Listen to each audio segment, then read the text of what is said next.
I met you in the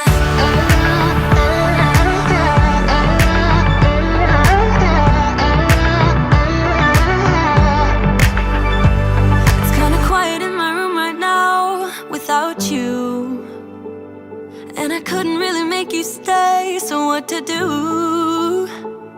I'm just staring at my walls and talking to myself. Now and then I'll try to laugh, but I'll cry a bit as well. I was never any good at being away from you.